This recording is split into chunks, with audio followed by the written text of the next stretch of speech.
I'm Jess Gray. I'm the CEO of Gray's Landscaping. With my husband, we run about 800 ewes on solar across the state of Virginia. We're here today at Crystal Hill, and we have a little under 300 girls here grazing for us. We've been involved in grazing on solar since fall of 2022, and we've managed 6 different farms last year, and we're on 4 different farms this year. So 100% of what we do is out on solar fields right now, and the reason is the access to land is phenomenal for us. So our home farm is only about 32 acres. 800 girls on 32 acres is not going to be a very good equation. So we have access right now. We're on a little over 800 acres and trying to grow that out. So there's 2 other sites that we'll get onto in the fall. But the ability for us to graze land that we don't own, that we don't make payments on, has been just an amazing experience and much healthier for our program. So right now at Crystal Hill specifically, we're trying to establish vegetation. So we were brought in early during the process. There is no mowing right now on site. This is all just our sheep doing what they need to do. So we're establishing the vegetation. So in some spots, the grass may be a little bit higher. We have a rule where we're allowed to go between 4 inches to 16 inches to establish vegetation to try to help seeding. Down the road, it will be a more comprehensive package, so we will look to have some mowing helping with the sheep, but over time what we found on our sites is that sheep can cut mowing in half. We were on a site last year, we were only on it for 8 months, and we cut their mowing bill by half. If over time, this is part of the process, we will actually probably have it down maybe 80-20, something along that ratio. The ability to make first contact, it requires a lot of phone calls and meetings in person, and pushing the fact of soil health and giving back to the land is really what we always lead with what we're giving back versus what could be taken from the soils. So we're trying to establish a better system, a better ecology on the sites, and that's what we lead with. It usually takes a little bit longer depending on where you get in with the process. So with Urban Grid, we had been talking to them about this site for probably a year before it was built, and then through the whole building process. So if you can get in with a company earlier, you can start talking about all the steps. So vegetation maintenance, you can talk about what should be planted, what shouldn't be planted. You can talk about panel height, you can talk about cab lines. There's so many avenues that you can take in order for animal health to work, but also the practicality of having people on site is something long-term that we're trying to get these sites thinking about. So instead of just having it and absorb the sun as quickly as possible, we're looking at what other things make sense for people to be able to maintain the site long-term and getting those kind of things on board as well. It's an investment in a relationship, and so far for us, it's paid off with the companies that have taken to it and asked us. And so for instance, we've advised Urban Grid on a lot of other things on sites that we won't even be a part of, but to try to help other grazers be able to be successful. So instead of coming into a site and retrofitting it to what's already been there, we're starting to establish things ahead of time so that it's an easier transition to moving to grazing. Contracts are typically competitive bid, so they'll put requests for proposals out. They'll have their diagram of what their expectations are for managing the site long term. So what they're looking for in height of grasses, inside the fence, outside the fence, expectations for roads, and everything that they've got that they want maintained long term. And you'll put in your bid on that, and then it's usually a lengthy process. Most of the process that we've put an RFP for take about 4 months to go through that cycle. If you're lucky, it's basically between 4 months to 6 months is the window you're looking at. Every company is a little bit different when it comes to contract and what they're looking for. And that's one of the things that we tell grazers to make sure that they're upfront with these companies. So there are companies that think of things like contractors in terms of how payments go. So some contractors want to go quarterly, some will pay extra for certain aspects of things. So this is all part of the conversation that you need to have with the company when you get out. But what we're looking for and what we're trying to push is long-term contracts. Soil health and benefits don't happen in just 1 year. This is a long-term process that we're trying to get companies to understand. So looking at price points based on, hey, if you give me a 1-year contract, I definitely have to go a little bit higher because now I've got to think about where these girls are going to go when that contract is up. Versus if I know I have this site for 5 years, I've got a little bit of wiggle room in that because I've got guaranteed access to land for the next 5 years. So that's one of the things that we talk about. So the term of the contract is important. The expectations of the contract are important. So how high am I allowed to go with the grass height? Can I do a different grass height in the open areas versus under the panels? What can that look like? Am I supplying a mowing team, or are you supplying the mowing team? That's an important aspect to be talking about. Making sure that they understand that we have a vet on staff is really, really important, because we know herd health over time. We're always involving our vet, especially with biosecurity. Now that more sites are becoming open to sheep grazing, we're talking about that and trying to get that involved. So there's lots of steps within the contract, and I advise everybody to think about the system that they want to be using and make sure that that gets set into the contract. So we rotationally graze using polywire. So we do an education with any of the techs that are going to be on site, understanding how the polywire works, how it works with the sheep, what they can and can't do, how their interactions work with the sheep too. So simple things that us farmers obviously don't even think about anymore, like always close the gate. That's a big one. The next one would be how to act around the sheep. So, you know, the sheep don't typically want to be around these guys, but they're always concerned that they're gonna come near them, or what do they do? So we do education on dealing with animals, dealing with the fencing. That's another big part of the contract as well.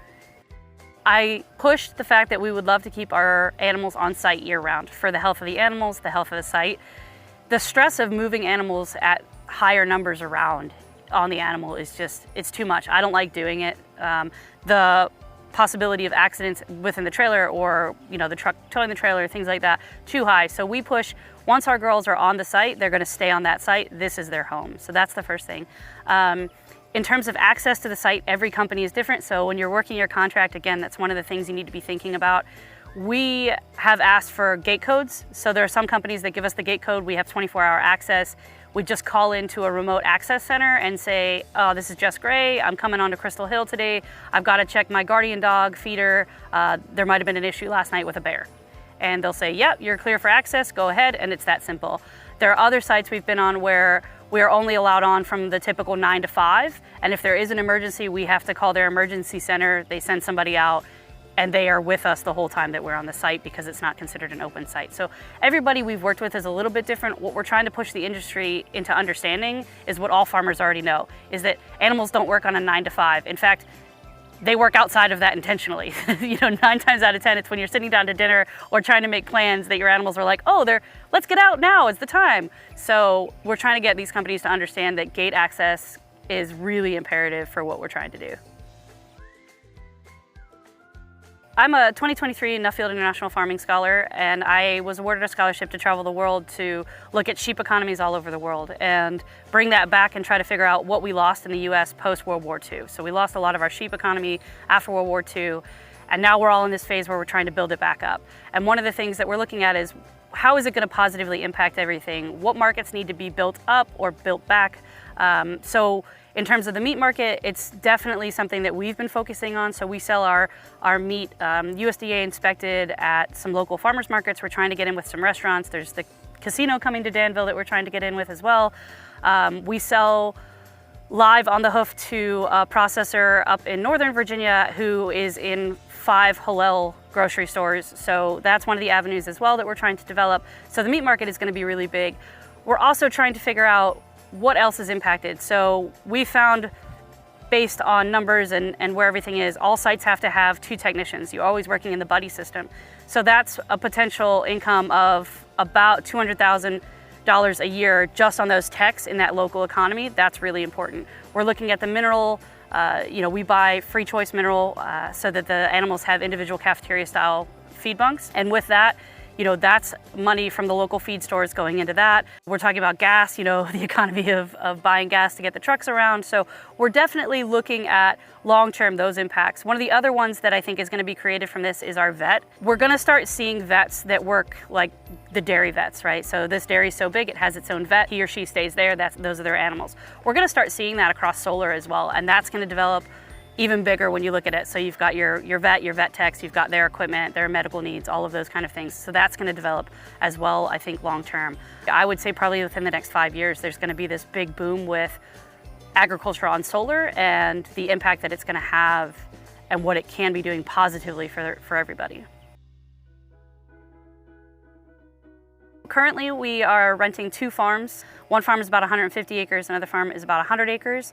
Within that, we've worked out different contracts. So the one site that's in the Roanoke area, That farmer is a retiree who wanted to get into farming, but he doesn't want to do it fully by himself. So what we've done is we've partnered with him. We've taught him a lot about how to manage the sheep and how to work through it. He had his first lambing cycle, so we taught him all about lambing and how that all works. And so that partnership has been really great for us because it actually gives us some outside blood feeder into our girls here. And then we have another farm that's locally, and what we've done with that farm is we've cycled animals through from quarantine. So if we've brought in new stock, we've kept them there to monitor them, to make sure that they're not bringing anything in that isn't already here. The vet goes out there and checks them there. And then once they've passed that time frame, then they're coming onto sites with us too. So we've had these partnerships with some local farmers as well. So when we're evaluating sites, one of the things we talk about is they're well on site. Super valuable, important for sites to understand. I would say in 80% of the cases that we've been on, they don't keep wells on site. So there's a lot of background when you're mixing construction with agriculture and business. You've got three groups at the table that speak different languages. The safety reasons are a lot of the times the reasons that they don't leave the wells or that they drain all of the ponds and things like that because they don't want somebody wandering on a site and drowning or something along those lines. So we've been trying to change that criteria and say, well, you got to leave us one well that's not near somebody that we can have access to. If that is the case and it isn't, we do haul water. We've partnered with the local fire departments, the local water authority, and even other farmers in the area. We've just built relationships as best as we can to say, hey, instead of me hauling water 45 minutes away or 3 hours from here, wherever our site is there a way that we can work together? And so the fire department was like, absolutely, just give us a yearly donation. The water authority was 23 cents a gallon, so that wasn't very expensive either. So everybody is a little bit different in terms of the water, but you can work those relationships in. That was one of the ones that we talk about. Fence lines, so external fence lines, making sure that the gates are down lower. So a lot of times the fence company will come in, they'll build the external fencing, and then they're not a part of the process anymore. So we've talked to the companies about making sure that it's done right. So we've been at a site where we said, hey, these gates are, 2 feet off the ground. I could crawl under them. That's a problem. And when they go to call the fencing company, they charge the company back for that instead of coming and doing the right thing the first time. So what we've been trying to do is, hey, let's get this addressed first and foremost. Make sure those gates are down low. You don't want other animals coming in and out in that area, let alone people, of course. So fencing is the big one. The next one is vegetation is a big part of what we're looking at too. So we like to know what the past land use was. So for instance, here at Crystal Hill, this was all in timberland before it became solar. So it wasn't being farmed the traditional way, via grazing or row cropping or anything like that. So that was important for us because it was trying to figure out what forages could be established here was really important for what Marcus and I are trying to do. So we also then advised on the seed mix being put out on site and trying to make sure that it would help adapt the soil and help change the soil while the sheep are also doing their work. So vegetation was a big part of what we were looking at. Also, what is surrounding the farm is really important for us too. So knowing your neighbors that are around, knowing what's around the site is really valuable to us too. So those are good questions to be asking long term. And then, trying to figure out what the goal for the site is long term as well. So Urban Grid owns this land. They're invested in this land specifically versus some companies that lease the land from a farmer. So is that farmer going to want to have more say in what's going on, which would be okay, or are they looking to keep this more long term than the 30 years, those kind of things. Those are all questions that we typically ask when we come in too. For us, the big thing is, we've been on a lot of sites that are still under construction. It's a little bit different than grazing your own backyard or your own open pasture. Now you're adding construction crews in that haven't worked with animals. So there's a lot of education on that side. Please don't honk the horn at the animals. Please don't chase the animals. Please only drive 5 miles an hour if you can. Getting them to understand those rules, getting them to understand that the livestock guardian dog is not going to be their friend and should not be their friend, and she will bark at you.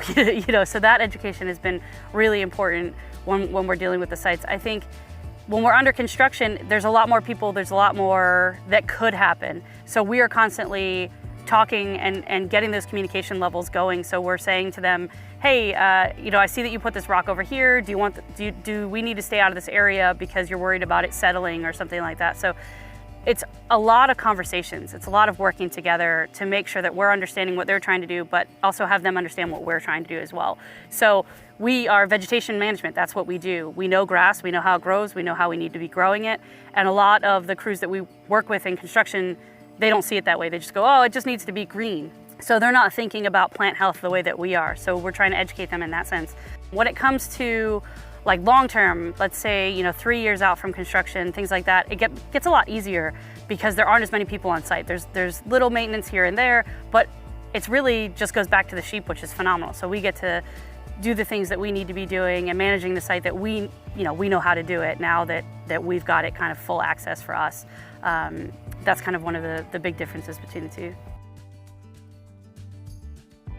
Problems that we've encountered, again, construction versus not sites that are under construction, there's a big line. So I will say that, post-construction, things get a lot easier. You get to do what you want within the reasons and the rules that they've given you, but it's your access, your site. When you're under construction, you're under all of their rules and regulations and where you can be, where you can't be, and educating again. So one of the sites that we were at, they were trying to reestablish vegetation where they had to dig it up. So they had an issue with a line, they had to dig up the line, totally fine, we had our girls out of there. But what neither party thought about was they brought in a bunch of fertilizer to get the site going back again, and they left it out and exposed. And in an area where our sheep were allowed to be, and our sheep got into it. And so that became an issue. Obviously, we brought the vet in, we had to neutralize, we had to, deal with them having eaten this fertilizer. So that was one of the big things that we came into, where it's like, okay, we need to start thinking about how you're quarantining, how you're wrapping things up, making sure that you're aware that animals are a little curious and sometimes they're gonna investigate something. The sites where we weren't allowed to have full access when we wanted to, one of the things that we dealt with was, oh, it's Christmas time, nobody's gonna be on site for a week. And we were like, okay, you're not gonna be on site for a week, but we have live animals out there. We can't let them go for a week without being checked or whatever the case is. So it was getting them to understand that there's more dynamic to it than just growing grass or anything like that. And so it's really been a lot of communication. And I would say my best suggestion to everybody is be a good communicator as best you can. If you have a question, ask it. If you see something, say it. But open up that door and then have the expectation that they're going to do the same with the sheep. So if they see something with the sheep, allow them to ask the questions too, because a lot of times people are just excited to be learning about it. So that's where we've found that common ground, is being able to have those conversations. More favorable things that we've run into a lot of the time is like I said, great communication skills. So I can call Marty or Jeff or Val or whoever from Urban Grid, and I can say, hey, this is what we want to do. Is this acceptable? And they'll give the green light, and then they'll get anybody else that needs to be involved, which is fantastic. So communication is a big one. And then really taking the time to understand what it is that we do and what you're hiring us to do. So there are lots of companies who have brought us in and they call them lunch and learns. And so they'll say, hey, we got our team together, let's chat, let's learn, let's talk, and nothing is off limits, which I love, because we talk about the poop, we talk about how the animals work on site, how they live. We talk about the cases that nobody likes, which is, sometimes animals die, right? What happens in those instances? How are we taking care of that? We talk about the guardian dogs. So those lunch and learn situations, we love those. And again, another form of good communication. But overall, I think our experiences have definitely leaned more positive than they have negative. The negatives are the one-offs that pop up, and any farmer who says they've never had a crazy situation pop up on their own farm, I think is fibbing, because I think we all wake up one day and we go, oh, today's gonna be a great day, and then the animals go, is it? And then they try to do something, right? When we moved back to Virginia, we thought, oh, we've got 32 acres, we've got 31 sheep, and we've got chickens and turkeys and ducks and geese and cows, and we're multi-species grazing. This is going to be phenomenal. And then the opportunity through the American Solar Grazing Association, we found out that you can graze on solar. And so we live 4 miles from 800 acres of solar, and that's what opened that door for us. And since then, I've become a board member, and I've gotten really more involved with all of that and that side of things. And so really, sheep have kind of taken over our life in such a positive way. It has become our ability to be solvent as a farm and as an operation. So what we say is we use our sheep to buy our cows, and that's what we've done. And we've used our sheep to solidify things that are happening at home or to grow the business overall. And so this income has really helped us build the farming life that we wanted, but also the educational experience of getting people to understand that sheep are a really great animal that we should be bringing back, that we should be using on the land. It's allowed us to do a lot of that, which is phenomenal and fun. And like I said, we grew from 31 to 800 ewes in almost 3 years. So the advice that we give is understanding that grazing on solar isn't the same as grazing your pasture, but it's not something you should be afraid of. It's something that you should be wanting and willing to be educated on. So we offer a mentorship program to try to help get more grazers into solar grazing. And the goal for us is to teach them all of the situations we've been through so that they can manage them as well. Because like I said, those one-offs, those weird situations, they happen. So you can't let the grass get too high based on panel length. That's a rule across the board with everybody. So we teach like, hey, I know at your home farm, you would always let everything get to 16 inches. You're not gonna be able to do that here, especially in block 4 because of this situation. So we're always trying to get people to understand that it is different than managing your own farm, but you just learn the rules and you get growing and going, and it makes sense. So that's the first thing. The next thing is just be social, ask questions, get out there. If you know sheep already, this is a really great venture for you. It doesn't matter how old, young, in between you are, if you're retired or you're just getting out of high school or college even. If agriculture is something you're passionate about, this is going to be a new sector that's going to build that. And it's also less wear and tear on your body. So we do build fencing, we do move our animals, we do have hands-on, but wrangling a full ewe, a full-grown ewe, is not the same as trying to wrangle a full cow, right? It's less hard on your body overall. There's less equipment needs to be moving around. And so one of the things that we like to say is, it doesn't matter where you are in your journey, this is gonna offer you an opportunity to do what you love, what's being outside, working with animals. It's open to everybody. I would say patience is definitely key.